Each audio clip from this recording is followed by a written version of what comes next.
Hi there, everybody. Welcome back to another edition of Elk Calls here on the road in the City of Roses in Portland, Oregon, as the Elks look to kick off their second half of the season against the Portland Pickles here tonight. But closing out the first half was Jackson Bolander here, able to come in and really get the Elks out of quite a mess with the bases loaded. How were you able to get it done, and just how did it feel to be able to come through your team and slam the door in that moment?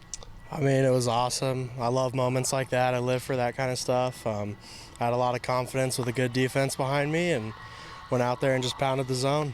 Exactly, and just having that defense behind you, knowing that you had that middle infield to be able to turn that inning-to-ending double play, how did that boost your confidence to just be able to come in and throw strikes? Oh, it's definitely a confidence booster knowing to have all those guys behind me, and they made great plays behind me and good things happen, so yeah. And you kind of served in that closing role and being able to come through in your first year at college at Lane CC, making a total of 19 appearances, virtually the guy that was always called upon, leading the team in ERA. How was it to be? How did you make that immediate impact on the collegiate scene?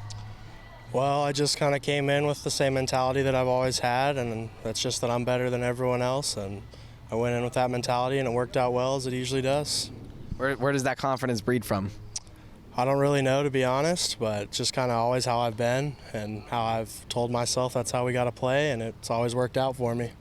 You're originally from Francis, Utah, and playing baseball in Utah. How does that all work? Is there snowouts? Like, how is that? It's definitely different. The weather plays a big role in whether you get to play or not, and it kind of helped with the adversity out here, too, because we get rained out a ton, so I was already used to it. But yeah, it's definitely different, but I still love it, and it has a place in my heart. So do you guys have to have like turf fields to protect from snow, or do you like tarp off the field? What do you do if you know that there's going to be snow the next day? Most of the time we just pray that it doesn't snow, but yeah, we do have some turf fields, and other fields don't even have tarps, and we'll be practicing on blacktop parking lots and stuff like that, so it gets interesting.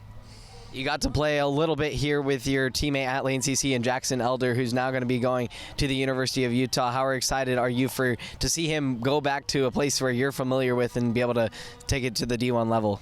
It's awesome, man. Elder's a great guy, and I'm very proud of him for what he's done and what he's becoming, and hope the best for him. It's pretty cool. Hopefully get to watch him sometime in the hometown. Would Utah be the ultimate destination you'd like to reach? Not for me personally. I enjoy the Northwest. I'd like to stay out here, maybe play in the Pac-12, but yep. Absolutely. And then just in comparing Bend to Utah, do you see a bunch of similarities there? Oh yeah, it's very similar to Park City, Utah, which is about 15 minutes from my hometown, so it feels very home-ish. I'm loving it out here so far, and I plan on coming back, so.